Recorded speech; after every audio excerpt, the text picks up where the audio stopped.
I hear a lot in MGTOW circles about how it's hard to come up in this gynocentric economic time period that we're in. However, that couldn't be further from the truth.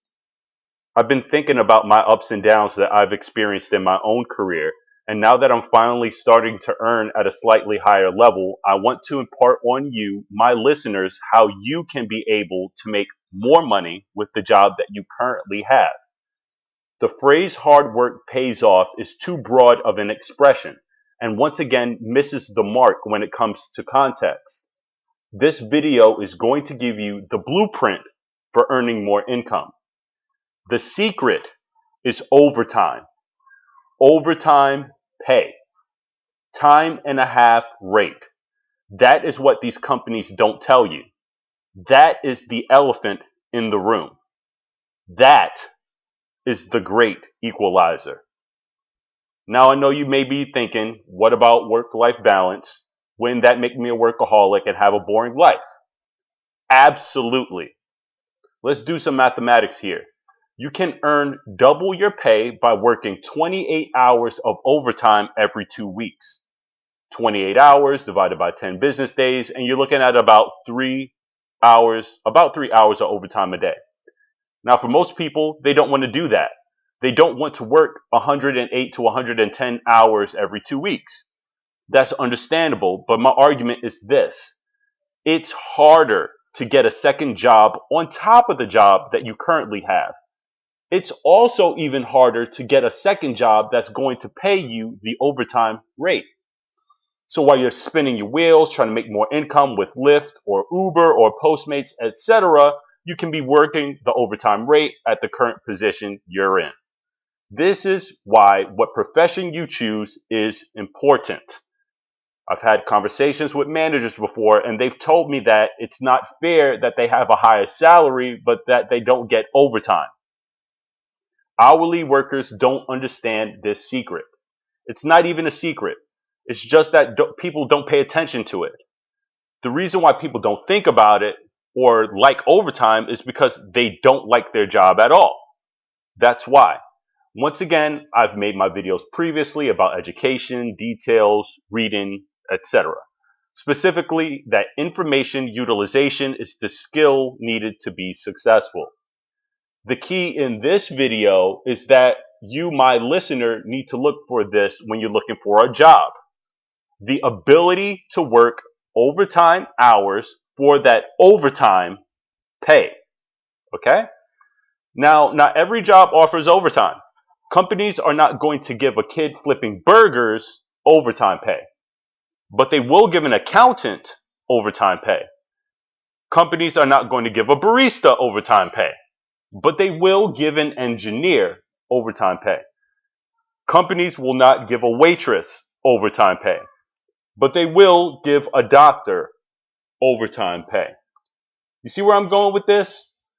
How important your job is determines overtime opportunity. If you're handling multi-million-dollar accounts, it's in the company's best interest to make sure they get their facts right. So once again, as I said in previous videos, that detail that needs to be executed when managing accounts requires time and a unique skill set to do it. Or else the negative incentive can be civil lawsuits, bad press, and eventually loss of the account or accounts. With that being said, the company is not going to mind giving their guy, the guy that's great at doing his job, this overtime pay.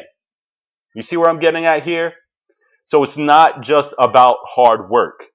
The importance of your job to the company determines what the company is willing to give you in exchange in order to get the job done and to get the job done at a high level.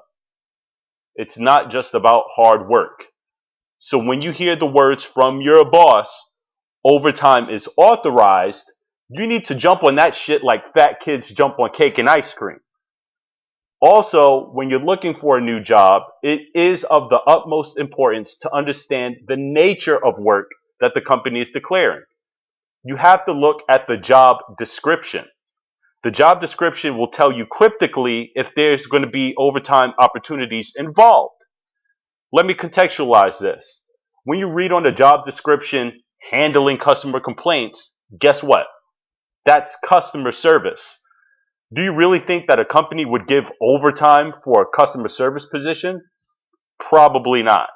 Now, if your job description says something along the effect of responsible to the CFO for the performance of portfolio assets valued at $1 million per account, you can expect overtime will be authorized.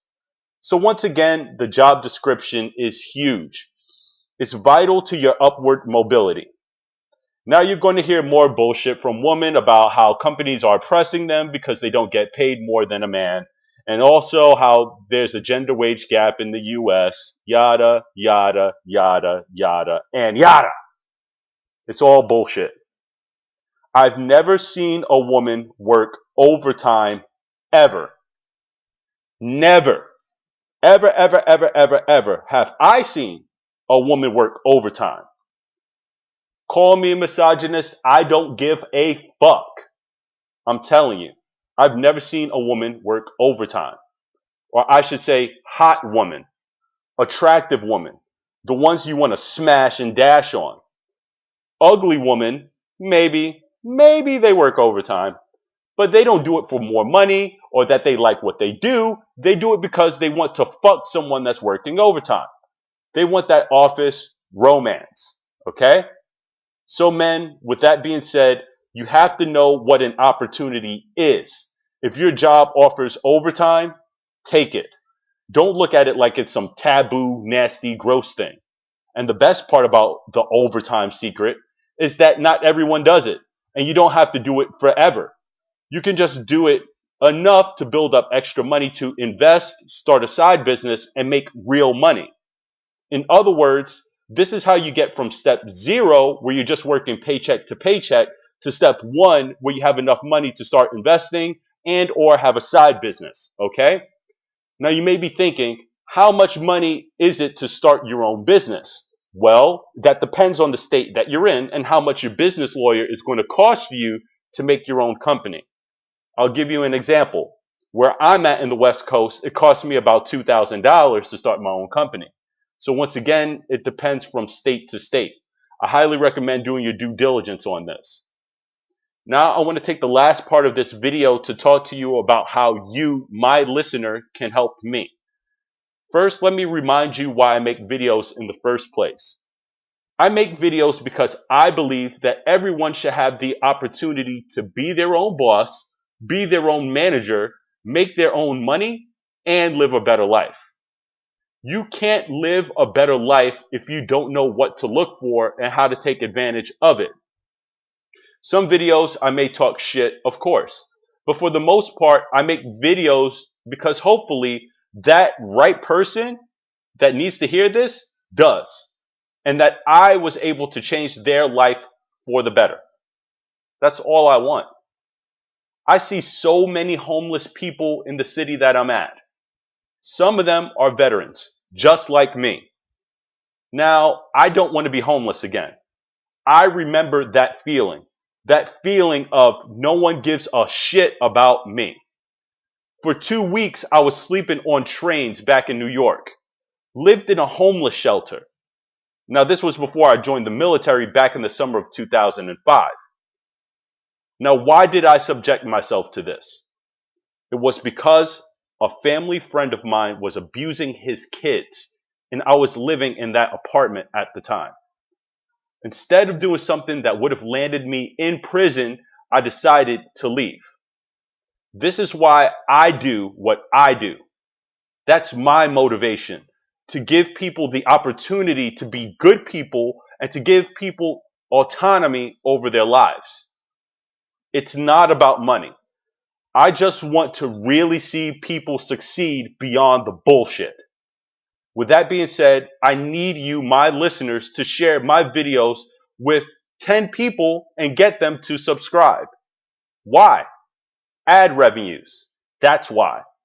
Now you can donate to me if you want. I'll have my PayPal back up this week. However, it's really about the message for me. Help me help other people. Share my videos. But here's the thing. Don't tell them my name. Don't dox me, okay? If you don't understand what doxing is, let me put this contextually for you. There's a thing called swatting, where people call the cops on other people that they don't like, and they lie and say that the person has guns or drugs. Then the cops come and then they kill the person. Okay? That's the power of doxing and swatting. It's fucked up. I don't wish death on anybody. So getting back on topic, please share my videos. Call me Lord Overlay. Get the message out. How to get from paycheck to paycheck to step one is through overtime. Lord Overlay.